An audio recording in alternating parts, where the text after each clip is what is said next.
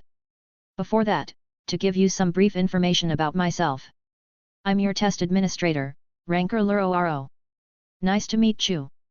Now, I guess you've had enough rest. Let's go on to the next test.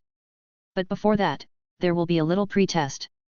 FYI, those who don't pass this pre-test, can't take the next test.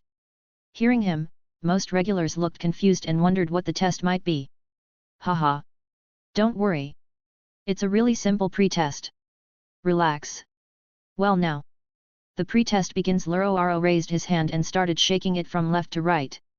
Well, like this, like that, this way, that way, y'all. Suddenly he thrust his hand forward, with the palm facing the regulars, and an invisible force wave was unleashed. To Lumen, the force wave felt very gentle. In fact, he even enjoyed the feeling of that weird power. Despite that, Fai, who was still clinging to him, was flung out of his embrace. Looking around, Lumen noticed that everyone was behind a blue veil resembling the Shinsu, that the white steel eel was swimming in. Well, everyone except him and another harmless-looking boy. The boy looked like a human with dark brown hair and golden eyes. He was wearing a brown long-sleeved shirt, a red vest, and beige pants. For all intents and purposes, he looked like one of the weakest amongst the regulars. And yet, he was the only one beside Lumen that didn't get thrown from the force wave. Both of them were on the left and right respectively and were out of Loro's sight. Is this Shinsu? A regular with blue hair asked. Yep, I threw a veil of Shinsu. I instantly compacted the Shinsu to make a veil, and then threw it to push you. As you all know, Shinsu is everywhere in the tower, and it plays an important role because it allows us to breathe and provides us water. However, Shinsu sometimes can be a powerful murder weapon depending on its use. Hearing that, Lumen got interested in this weird power. Highly concentrated Shinsu is so strong that it can break an arm. So all the contestants in the tower use Shinsu to fight. However, some people show adverse reactions to Shinsu. In other words, those who can't deal well with Shinsu are not appropriate candidates to be in the tower. The people who can pass through the veil at least don't have adverse reactions to Shinsu. The teams that pass through the veil, pass the test as well. And those that don't, fail. Alright then, everyone please come through. Loro finished with a smile. The powers of Shinsu were fascinating to Lumen. He wondered whether someone could hurt him in his Logia state. There must be a way to find out, because if he could be harmed with that power, then he won't be as invincible as he believed. Wait. Did you say, team? What if one of your teammates can't pass through the veil? As he was pondering on the mysterious powers of Shinsu, a regular asked Loro. Isn't it obvious that team fails? Lumen cursed in his mind hearing that. He immediately found Tiana and Fai amidst the regulars and hoped that they would be able to pass through. That's absurd. It doesn't make sense.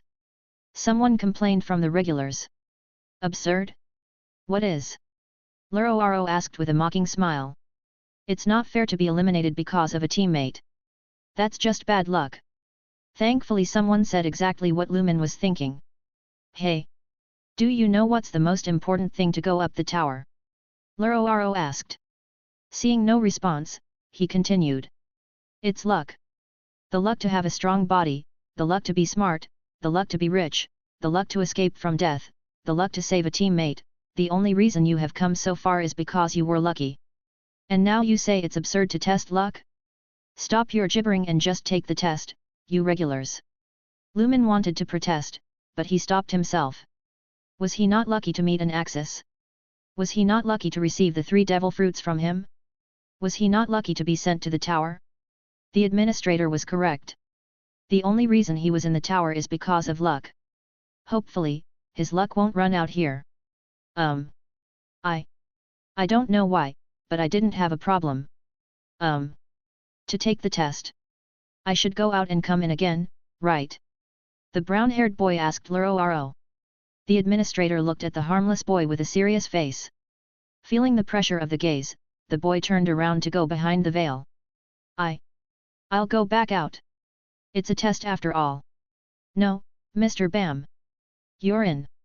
I think I made a mistake, but it's also part of your luck. You passed, Mr. Bam. Luro laughed it out, causing a commotion from the rest of the regulars. Guess I'm also pretty lucky. Lumen chipped in with a smile and the commotion grew even larger. Luro instantly focused his gaze on him. Did I actually made a mistake? No, that's not possible. The boy looks harmless, but there is definitely something weird about him. This guy, on the other hand, looks too calm, too nonchalant about this. This one is dangerous. What kind of monsters are taking the test this time? Luro thought to himself. Indeed. You also passed the test, Mr. Lumen. You seem to be just as lucky. Luro confirmed while Lumen shrugged his shoulders. He was confused about how the administrator knew his name, but he didn't question him.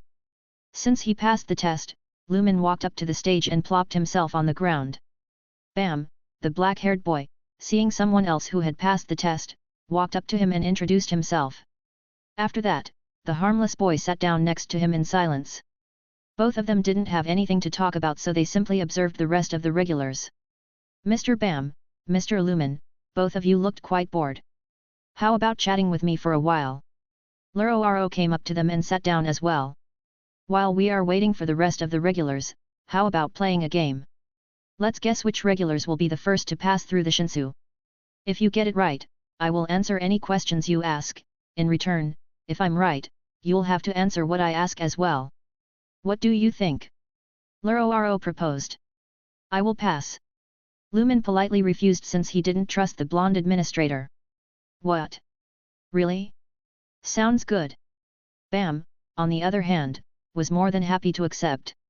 Then I'll go first. Said Luro. I'll choose that green girl, I think her name was Anak. To Lumen it seemed unfair that the administrator was the first to choose, but since he wasn't playing he didn't say anything. Who will you choose, Mr. Bam? Luro asked.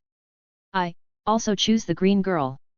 The harmless boy also chose the same person, which was weird in Lumen's opinion. Was that even a valid option? Didn't Luro select her already? Again he didn't say anything though since it didn't concern him. Is there a reason you are choosing the same person? Luro asked Bam with a judging gaze. I have a feeling. The boy responded vaguely. Yeah, I have the same feeling that the administrator would pick the correct one as well. Lumen rolled his eyes. Despite that, he also believed that she would be the first to pass the test. Anak was a small green-skinned girl with a lizard tail, wearing only a black and orange dress. Her small stature made her look like a harmless kid, but she carried herself with confidence. Lumen wasn't sure what it is, but there was something special about her. Just as expected, she was the first to pass through the Shinsu barrier. It seems like a tie, but since I'm a ranker, I will answer your question. Luro seemed like a nice guy, but Lumen was still suspicious of him. Did a girl with light blonde hair and freckles pass by here? Hearing Bam's question, Lumen barely held himself from face-palming. After a brief pause of thinking, Luro said he hadn't met such a girl in any of the tests that he is in charge of. Lumen was already ignoring them and was looking at the Shinsu veil, hoping the two girls pass through it. Do you have any other questions? Could you tell me about the irregulars? Now hearing that, Lumen got interested in their conversation. The irregulars are those who don't fit to the rules of the tower. Don't fit. Yes. As you know, this tower can be divided into 3 areas. The residential area called the outer tower, the regulars test area called the inner tower, and then there is the middle area. It's normal for the residents of the tower to be born in the residential area, and live on that floor for their whole lives. But some people of a particular class can go to other floors through the inner tower or the middle area, that's for the regulars, right? Oh. I see. What is that? You sound as if you never knew.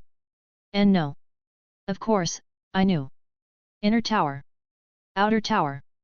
And Yo. Everybody's tower. Yay. Lumen had to hold himself from face-palming since the boy was being way too obvious. At least he understood that Bam should be the irregular who passed Hedon's test before him. Still, it was a mystery how someone like him managed to do so. Well, anyway.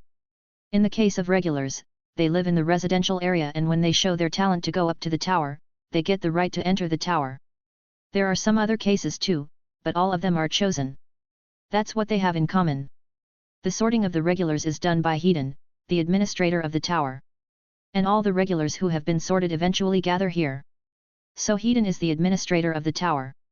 Didn't he introduce himself as the guardian of the first floor? Things seem complicated. Lumen thought to himself. However, very rarely people who weren't sorted get here. They are the irregulars. But then where do the irregulars come from? Lumen decided to enter the conversation and ask. He knew he was sent here by Loki, but what about the others like the boy? This. I don't know where exactly they come from, but it's somewhere outside the tower. This begged the questions if the other irregulars are from Earth as well. Are the irregulars evil? Bam asked. No. It's true that they violate the rules of the tower, but we can't say that they are evil. However, the irregulars that came here Phantominum, Inryu, and Urek Mezino were all so powerful that irregulars became the symbol of fear. Why do irregulars violate the rules of the tower? That point confused Lumen, so he asked Luro. Irregulars have opened the door themselves of their own will and their act goes against the tower's laws. Lumen wasn't happy with the vague response, but he didn't push for more. Is there a way I can meet them? Bam asked the administrator. There is. Just go up. Everything exists there. Luro answered with another vague response. Damn it. How can this useless test eliminate me? I don't know what this veil is all about, but I'm strong enough without any stupid powers. I'm the strongest of the regulars here. A big human-looking dude screamed out. The guy was over 2 m tall and looked pretty buff. Luro stood up in silence and calmly walked up to him. What? What more do you have to say? I'm sick of listening to your nonsense. You think you're above us just because you are a ranker? You just look skinny and weak. I can show you how weak you are. The big guy screamed in Luro's face. This was your last chance, and you didn't get that. How stupid are you? Fine then, I will teach you the harsh way so that you realize about the power that lies above, and why you can't go up the tower. There is no limit to Shinsu. With Shinsu, you can obtain immortality or godlike powers.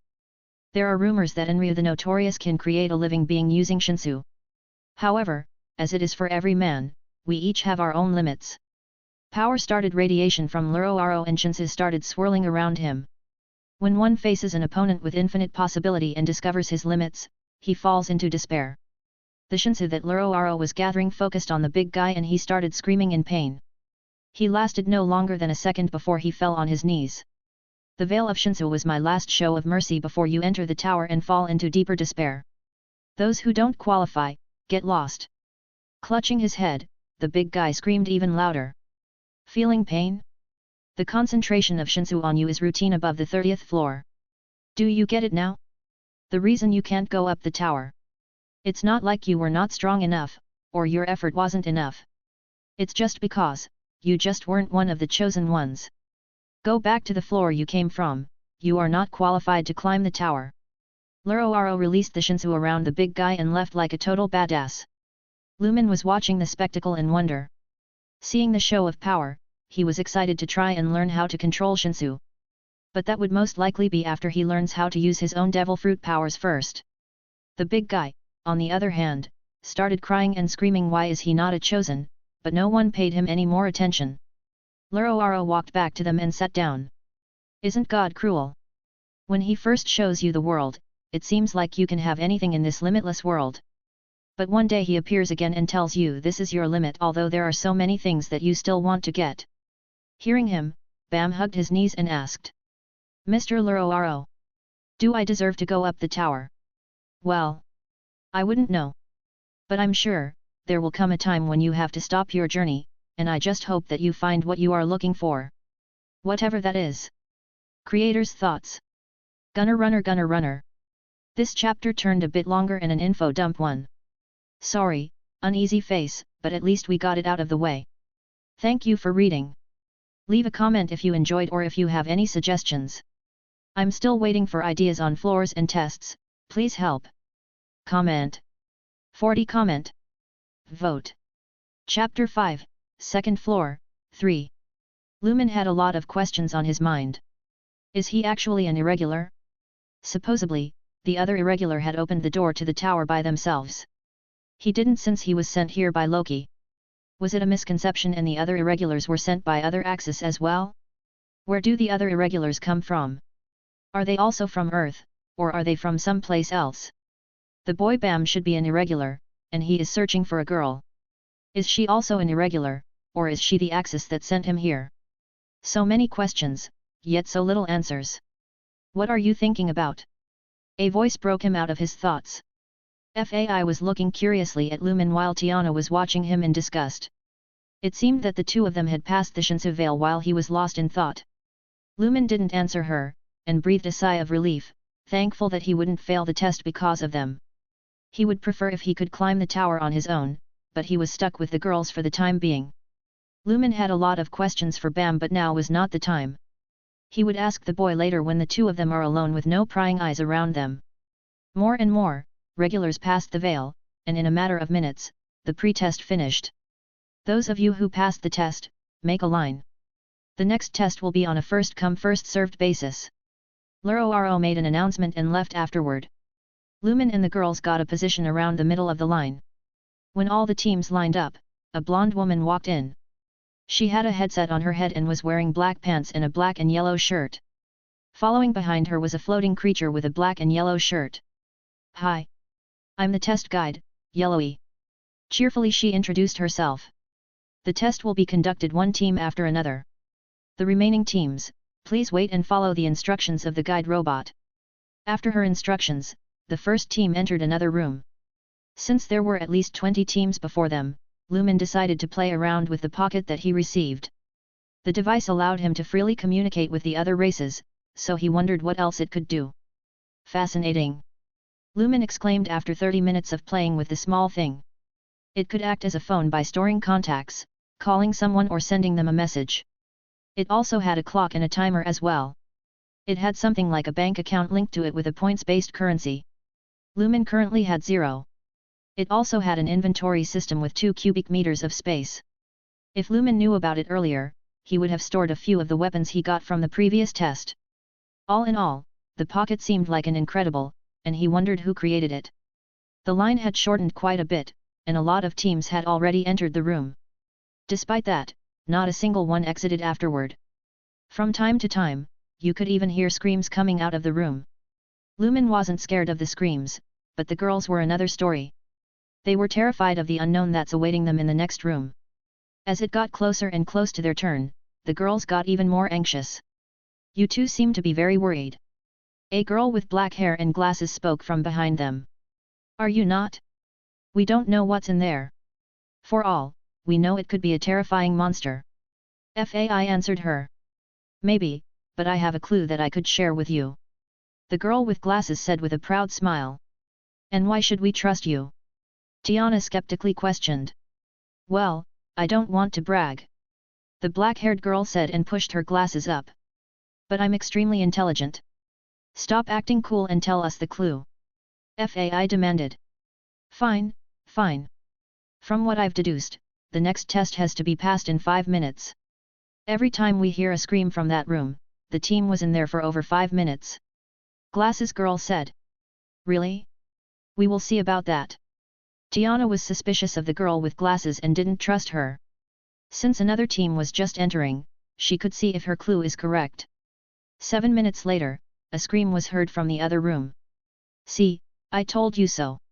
Glasses girl had a proud smile on her face. HMMPH.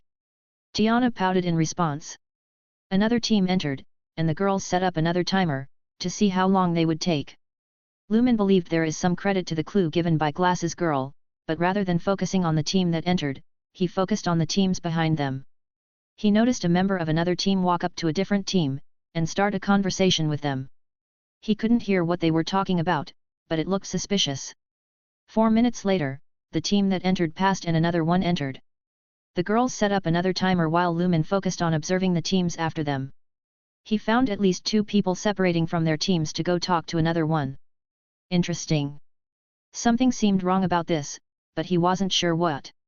A few more teams entered and it was finally their turn. Next team please. Called out the yellow robot.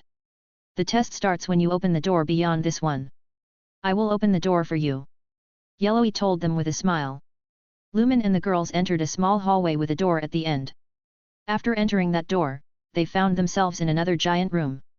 The room had a dozen doors at the other end and a blonde woman was sitting in the middle with a bloodied chintz panel behind them. The woman had her hair tied in a bun and was wearing a blonde and yellow robe. With yellow eyes and red lipstick, she looked like a beauty. This tower sure has a lot of beautiful women. Lumen though, but then he heard a male voice coming for the women. Nice to meet you, regulars. Trap. Lumen exclaimed the second he heard the male voice. Looking closer, the trap had blood on his lips and not lipstick. I'm sorry. The blonde trap questioned. Nothing, please go on. I apologize for interrupting you. Lumen scratched the back of his head, embarrassed from his action. The two girls were looking curiously at him but didn't say anything. Whatever. My name is Hansung Yu, your next test administrator. Usually, I'm just a test supervisor on Evankel's floor, but this time I will be directly in charge of this test. Explained the trap. This time the test is simple. Do you see all those doors behind me? Within 10 minutes, find the real door and open it. If you find the real door and open it, you will pass this test. However, if you don't find the door in 10 minutes and give up, you will fail. And if you open the wrong door within 10 minutes, you will die. How can you expect us to find the real door within 10 minutes if you haven't given us any hints? FAI anxiously asked. We've given you all the hints. Now it's up to you. The test begins now. The trap said cheerfully. Damn. Lumen silently cursed. He was prepared to deal with some kind of a beast, but not this. The fact that the trap said we've given you all the hints irked him. Did it mean that he viewed himself as both a female and a male? Or was it something else? While he was thinking, the girls started arguing about what to do. 3 minutes passed and he wasn't sure which is the correct door. *CK it, let's see how are you going to kill me if I select the wrong door. Lumen cursed and walked to a random door. Since the girls were arguing, they didn't even notice him. Lumen opened the door and prepared himself to enter his Logia form. However, nothing happened. Clap clap clap. Congratulations, you've passed the test. The trap stood up and told them with a smile. We did. Both girls exclaimed and noticed Lumen had opened a door. How did you know which door to open? FAI questioned. I didn't. I picked randomly. He confessed. Are you insane? If you had picked the wrong one, we would have died. Did you forget that we are a team? Tiana was furious at his actions. We are a team because we were forced to be one. I wouldn't mind killing you now if I could get away with it and continue climbing the tower alone. Tiana was stunned at his response. Lumen didn't bother with them anymore and entered the door. At the other end, was another giant room with all the other teams that passed the test. Bam and his teammates, a blue-haired young-looking man carrying a brown bag and a very large alligator-like humanoid with grey skin, were also there. Lumen found a free spot and sat there. The girls sat near him but kept their distance after his previous comment. Time passed by and more teams entered the room. In about an hour, Loro also walked in. Did you have enough rest, regulars? I came here with very good news. I talked with the top supervisor before I came here, and he told us to give you a bonus game. The bonus game has nothing to do with the tests. It is up to each team to choose whether to play the game. There is no penalty if you don't participate. But the winner of this bonus game gets to pass the final test of this floor. They get the right to go straight to the next floor. His words caused a commotion between the regulars. So, what is the bonus game? Someone questioned him. The game is called the Crown Game. I will explain the details to you when we get to the game spot. Now all of you, prepare yourselves. The second he said that, Lumen blacked out for a moment. When he regained his vision, he was in what appeared to be a cage. The cage only had a simple bench and a button inside. Now that you've all been transmitted to this spot, I will explain the Crown Game to you. The Crown Game is, in short, a crown-stealing game. Loro picked up a golden crown. The team that holds this crown at the last moment wins the game. It looks simple, but the rules are a bit complicated. First is the time limit. The game consists of 5 rounds and each round is 10 minutes long. Only 5 teams can participate in each round, and the team that possesses the crown at the end of each round becomes the winning team to proceed to the next round. In the next round, 4 new teams and the winning team from the previous round will compete for the crown. The true winner will be the team that has the crown at the end of the 5th round. If you want to participate in the game, press the red button at the entrance of each of your rooms. Only 5 teams can participate and it will be done on a first-come first-served basis.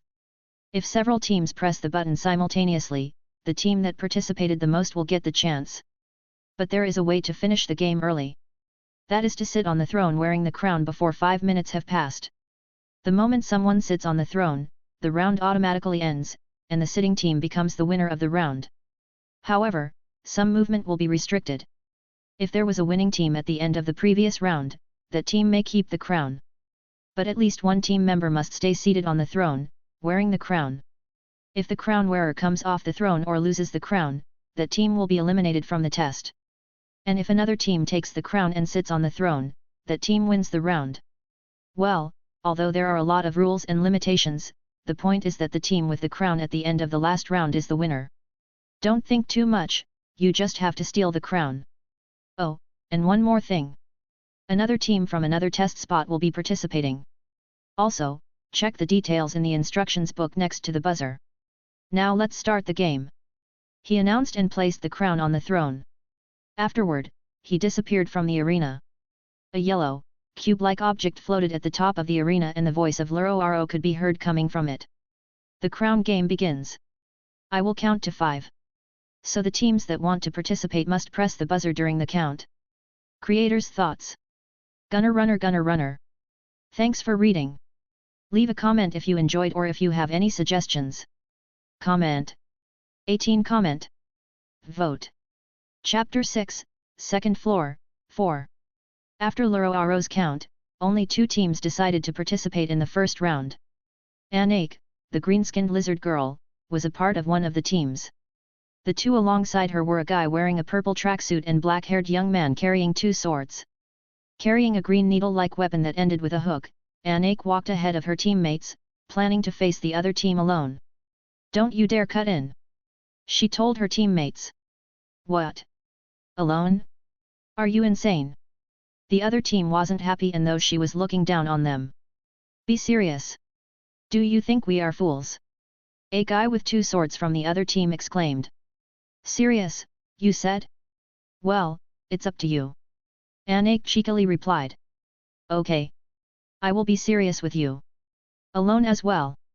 The dual-wielding swordsman walked up to face her. You are going to regret what you just said. Now here I come. Before the swordsman could even make his move, Anake had already gotten in front of him. With the thirst of her palm, the swordsman was sent flying to edges of the arena. One of the swordsman's teammates tried attacking her with a needle, but her weapon increased its length, and she easily deflected his attack.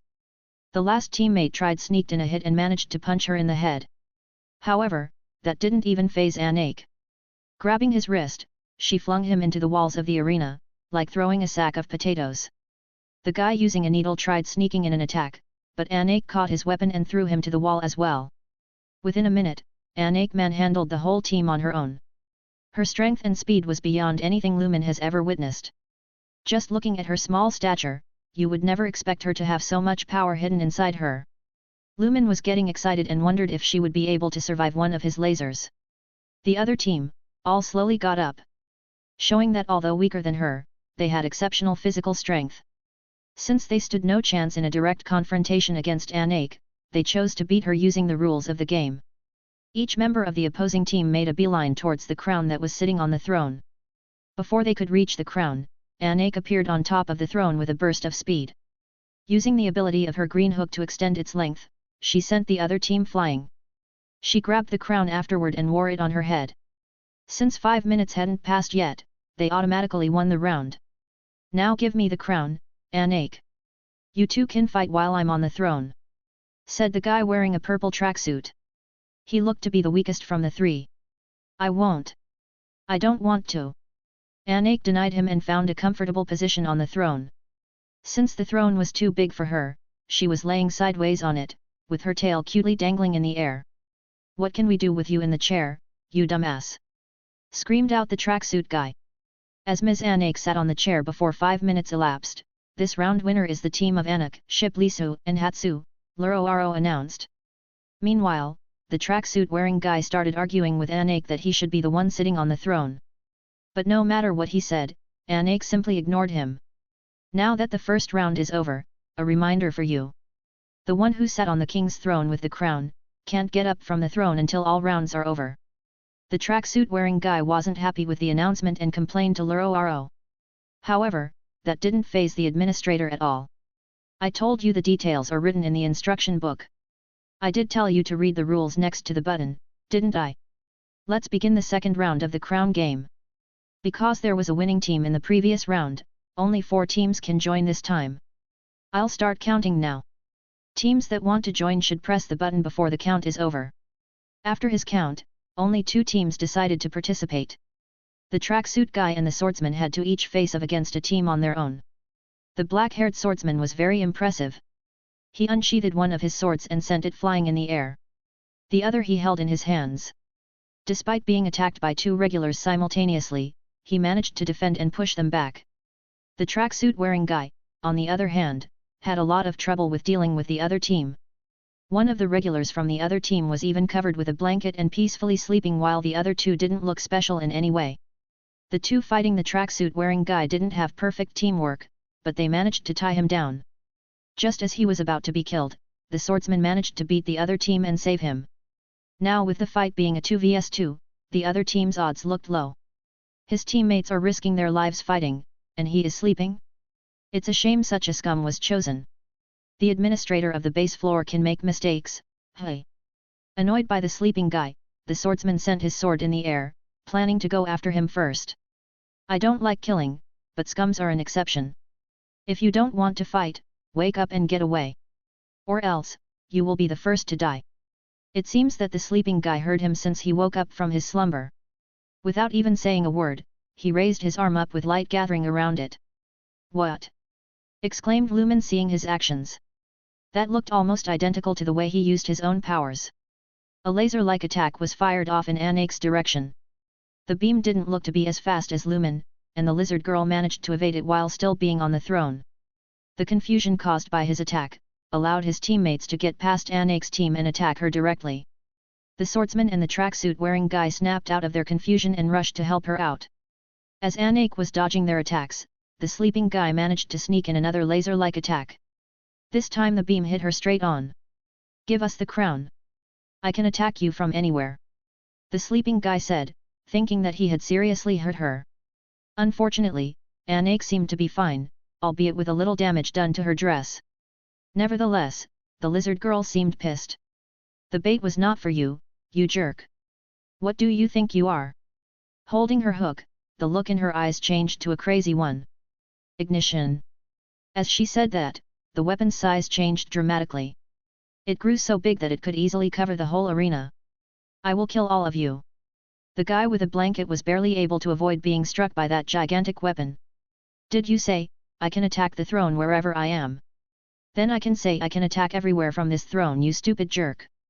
Anak's attention was focused entirely on the blanket-wearing guy. Her attacks were fierce and unpredictable. The weapon was so amazing that it was even able to split itself. The situation looked dire for the other team. All of a sudden, Anak froze mid-attack. The other team, without even wasting a second, immediately used that to escape to their cage, forfeiting the round. Anak was staring at one of the cages when she suddenly jumped in that direction.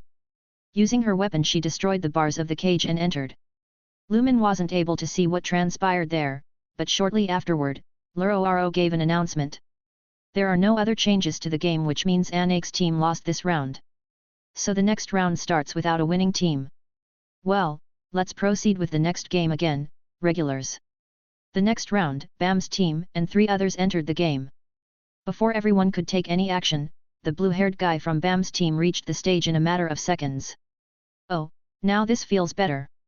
The game would be over if I sit here with he crown, but that's no fun. He cheekily said and put the crown in his brown bag. Let's not make this boring. Fight me, you weaklings. He pulled out a knife from the bag. If you beat me, I will give you the crown. A guy using a sniper rifle caught Lumen's attention. He took aim and fired at the blue-haired guy, but all the bullets were deflected by the brown bag.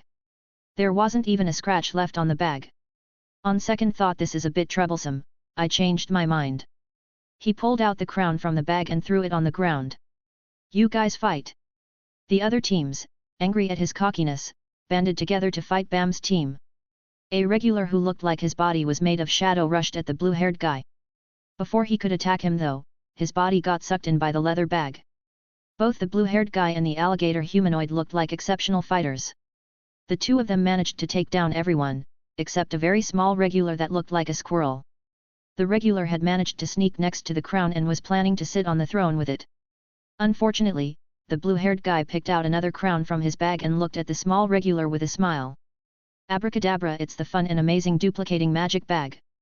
The crown in the small regulars had disappeared as if it was nothing but an illusion. He gave the crown to Bam and made him sit on the throne. Lumen was very disappointed with Bam's performance.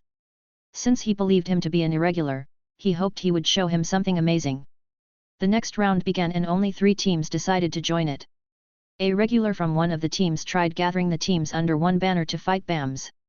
Unfortunately, not all of them were on the same page, and one of the teams eliminated the other 2. After that, they all walked back into their cage, forfeiting the round. The crown game is becoming more and more exciting. And now we only have the final round left. The count will start now, so any joining teams, please press the button. 1. The moment Loro counted, Lumen had already pressed the button to join. What are you doing? The girls screamed out seeing that. You don't have to do anything. I will steal the crown on my own. Just don't get in my way. Lumen said and stopped paying attention to them. After the count to 5, 4 teams entered the round. A woman wearing a black full-body leotard and a mask immediately took off. She was wielding a staff with great expertise. In a matter of moments, she easily dealt with 2 teams single-handedly. Her 2 teammates focused on distracting the blue-haired guy and the alligator. After dealing with the 2 teams, she leaped and landed on the throne next to Bam. Lumen was planning to interfere just as she was about to attack, but a disc-like object got in the way and blocked her attack. The user of the disc was a young beautiful woman wearing a cloak. She had short brown hair, yellow eyes, and a very small horn on the right side of her forehead. The woman was a part of the team from the other test sport. For some reason, she and her teammates didn't try going for the crown. Rather, it seemed like they were protecting Bam. The cloaked regular stood on each side of the throne. The fight between the leotard-wearing woman and the brown-haired one seemed equal. That is until the brown-haired's heel broke and she stumbled. The masked woman took her chance and maneuvered past her. The staff-wielding woman attacked one of the cloaked regulars next to Bam. The cloaked regular didn't seem like much of a fighter and got hit in the face. This distracted Bam and he was about to leap off the throne. Now's my chance. Lumen turned into light and rushed towards the throne. With speed far faster than any of the regulars there, he managed to snag the crown from Bam's head. The rest of the regulars only saw a flash of light before Lumen appeared on the throne with the crown in his hands. He was mentally exhausted from his simple actions, but it was worth it. Cheekily he put the crown on his head and turned towards Bam. Only to find him lying on top of the cloaked regular, about to be hit by the staff-wielding woman. Before the attack could reach him, Lumen instinctively felt danger. On pure instinct alone, he transformed into his Logia form again. An invisible force wave burst out from Bam. The leotard-wearing woman had her mask destroyed and her eye ruined. Lumen also wasn't scot-free from the attack. His forehead was bleeding after the shockwave that hit him. He was bleeding despite being in his Logia form. Lumen was very angry. He truly believed himself to be invincible with his Logia fruit, but he was proven wrong.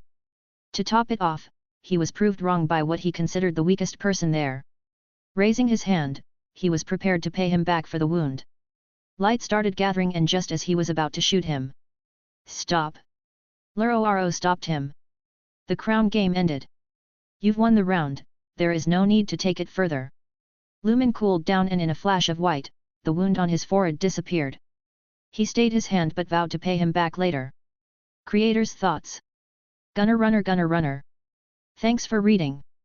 Leave a comment if you enjoyed or if you have any suggestions. Comment. 39 comment.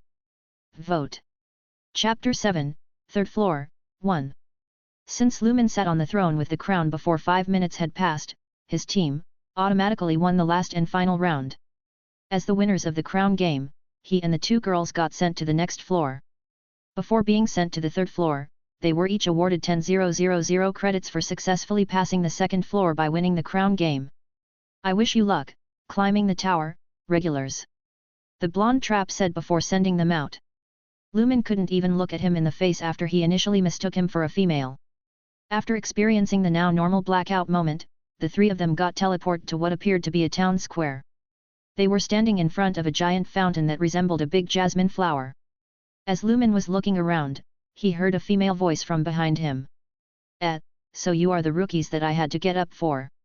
Turning around, he saw a very beautiful, pink-haired woman. She was wearing a blue tank top with white dots on it and grey shorts with blue dots on them.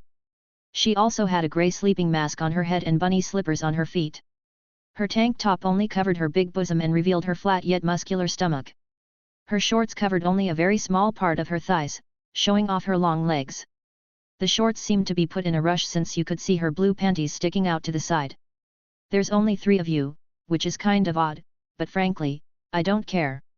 The name's Tiana, and I'm the ruler of the 3rd floor. She introduced herself with a yawn. The test for this floor is very simple.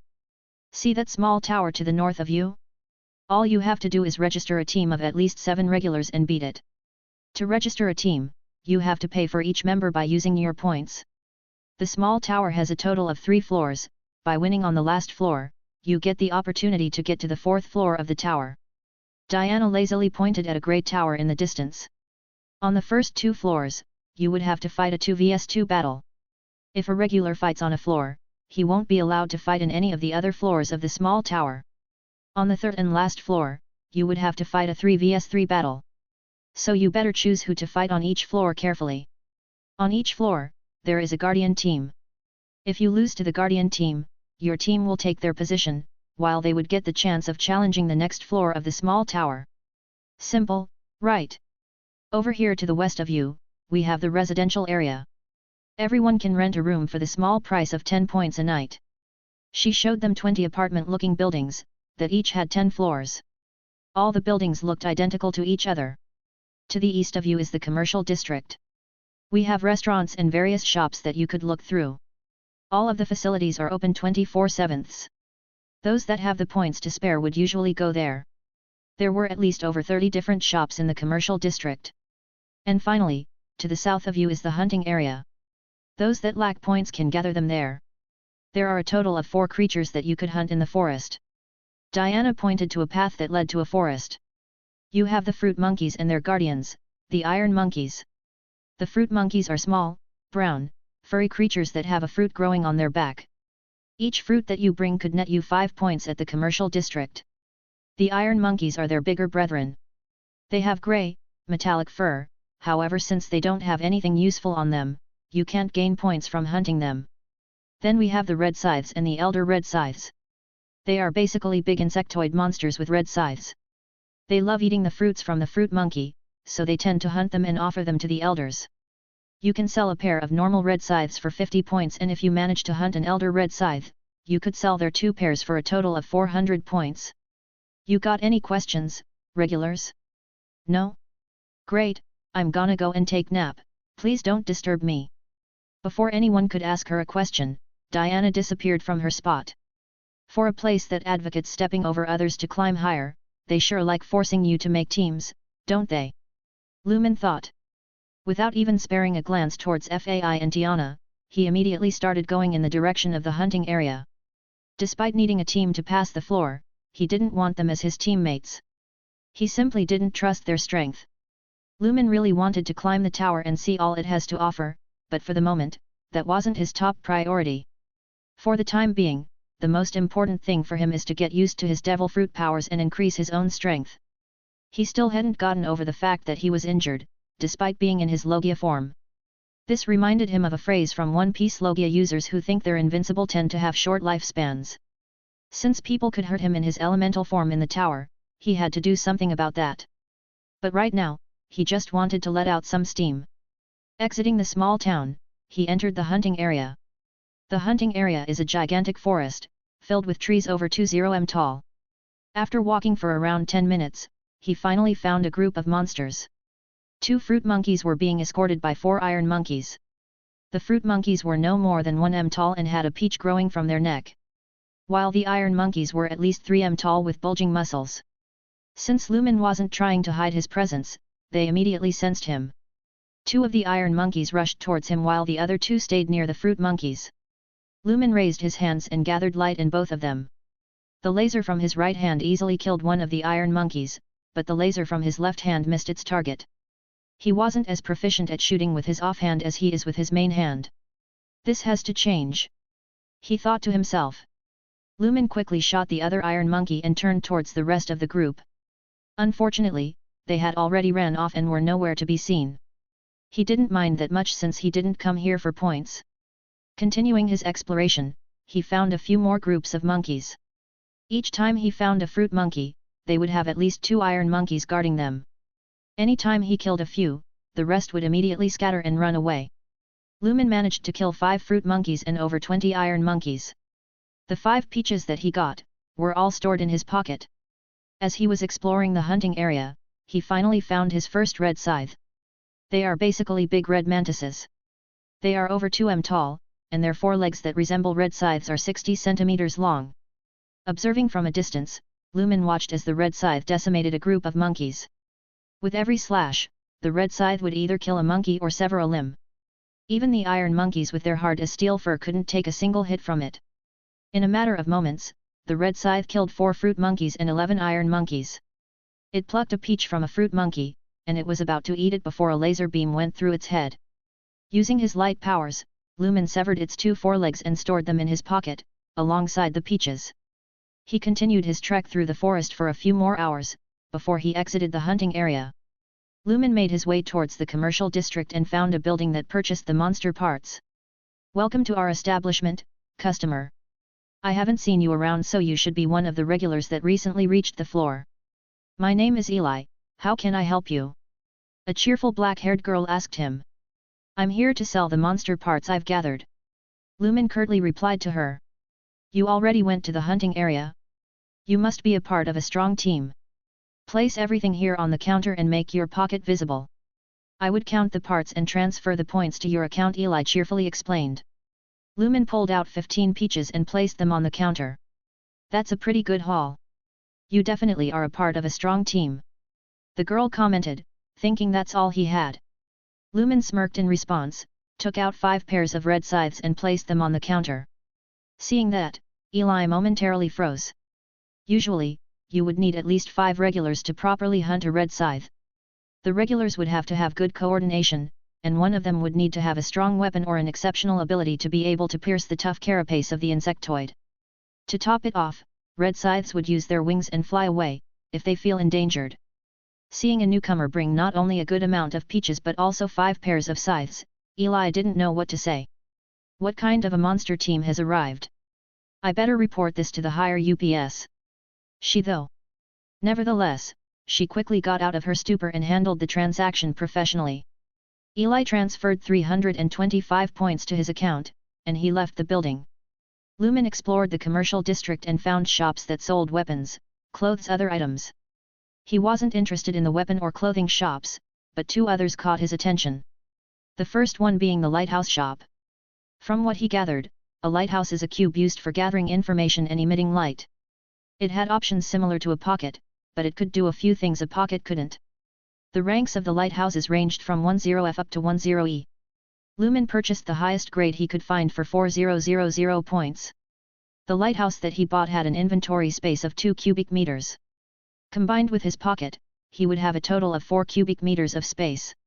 He wanted to play around with all of its options, and points didn't really matter to him since he could always go to the hunting area to gather them. The other item that caught his attention was the Observer. A device that can collect visual data and pass it back to the owner or to a lighthouse. Basically a drone with a camera. The highest rank that he was found was again 10E, so Lumen purchased 2 of them for a total of 4000 points. The Observer was in the shape of an eye with wings attached to it. After he finished shopping, Lumen visited one of the restaurants. He ordered the most nutritious and expensive meal, which cost him 100 points. The food was amazing, so he was happy with the purchase. He circled around the commercial district in case he missed something, but he didn't find anything interesting. In the end, he left the commercial district and made his way towards the residential area. All the apartment buildings looked the same, so he entered the first one he saw. Lumen wasn't sure how long he will stay on the 3rd floor, but he decided to rent a room for a week. After paying 70 points, the staff linked a room to his pocket. He could enter the room by just scanning his pocket in front of the room he was assigned. The apartment room was fairly simple.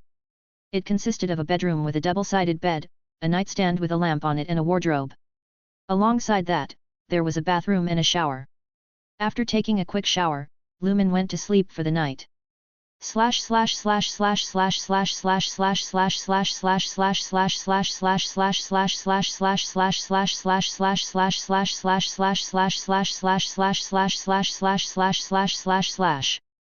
So I pretty much made up the number of points and inventory space since I don't remember them being mentioned as an exact amount.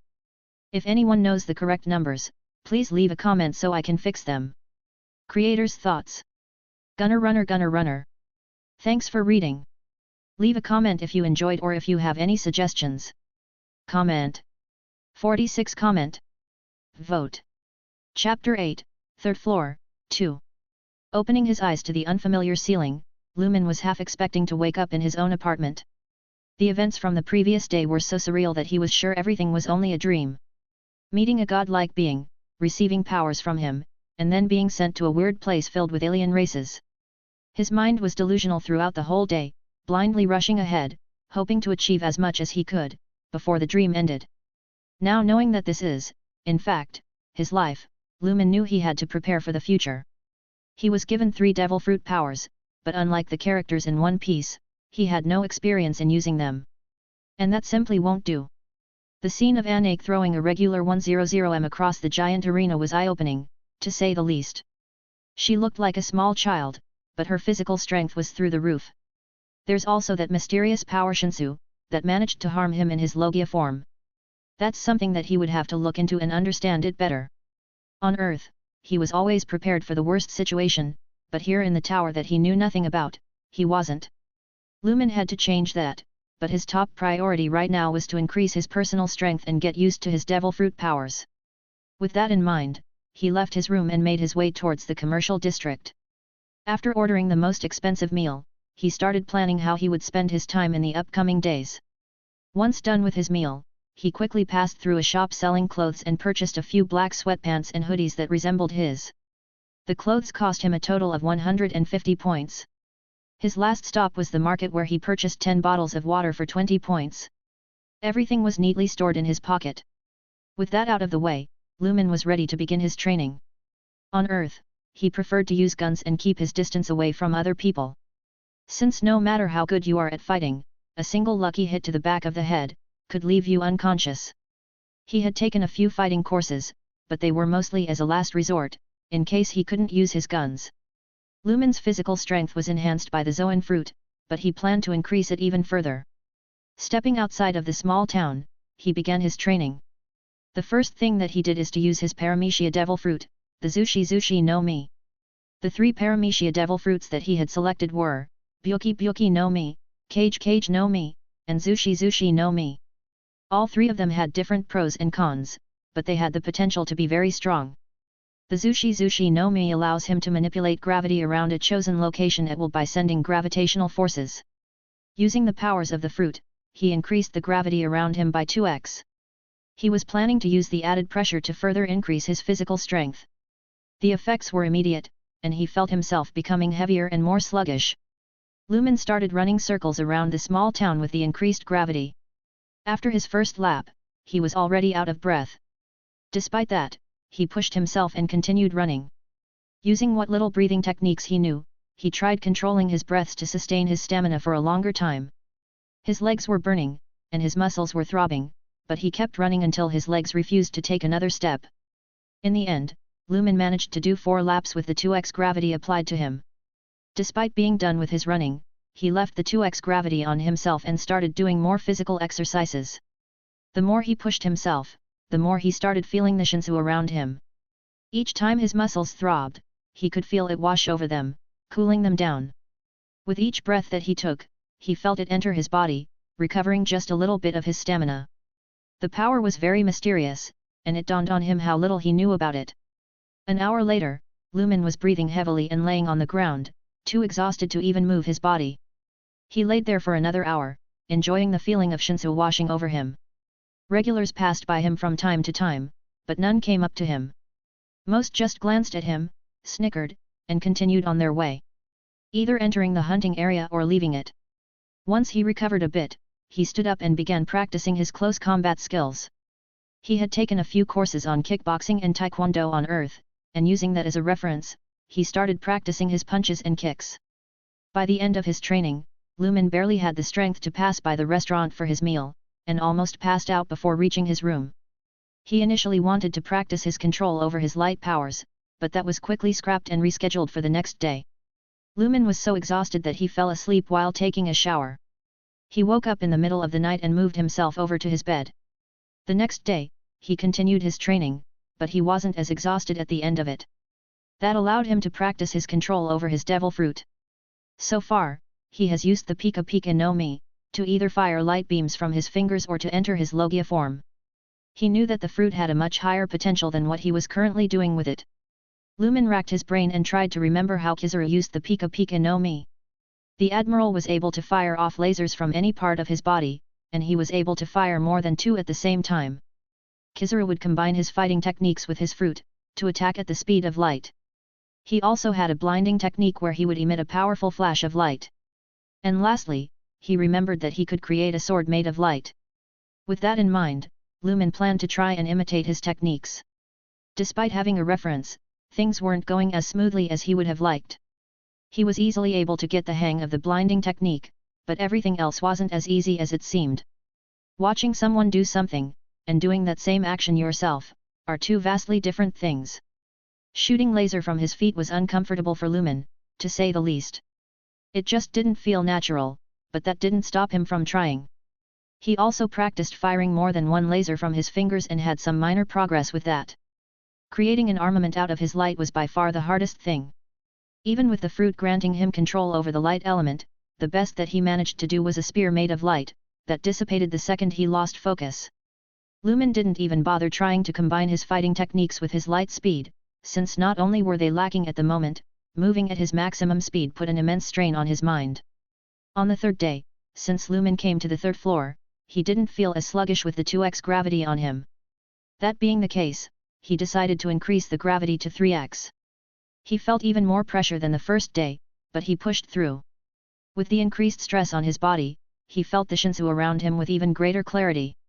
In the next 4 days, he continued training like a madman and managed to increase the gravity on him up to 4x.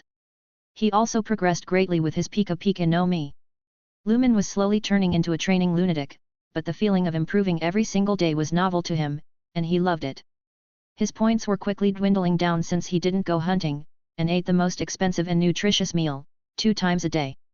After spending 70 points to book a room for another week, he was left with 495 points. His water ran out, so he had to buy another 10 bottles during the previous week. Today he had decided to go into the hunting area and see how much he had improved. He figured he might hunt down a few creatures to replenish his points as well. Lumen removed the 4x gravity on himself and entered the forest. Feeling light as a feather, he was excited to test out his limits. It didn't take long for him to encounter a group of monkeys. 3 fruit monkeys and 6 iron ones. 3 of the bigger ones immediately rushed in his direction. Not letting them get the first move, he ran into them. With his increased speed and strength, he began his attacks. Lumen landed a kick to the side of the head on one of the iron monkeys and staggered him for a moment. He dodged a swipe attack from another and used a push kick to force his attacker away. After evading another swipe from the last monkey, he got up close and personal with him. With a hand behind the monkey's head, he elbowed him in the face. Not giving him a chance to recover, he immediately followed up with a knee to the face, caving his skull in. By that time, the other 2 monkeys had already recovered. Their teamwork was surprisingly good, and they attacked him at the same time. One from the back, the other from the front. Before, he would have to use his Logia form to dodge the attack, but now it was different. He leaped in the air like an eagle starting his flight and evaded both attacks. Falling down, Lumen landed an axe kick on the monkey in front of him and pummeled it into the ground. Before the last monkey could understand what happened, Lumen hit it with a roundhouse kick in the head. He easily finished him off with a knee to his face. Just to be sure, he stomped on the head of the monkey he hit with the axe kick, squashing his head. The gang of monkeys was terrified of Lumen's performance and started running away. Before they could reach anywhere,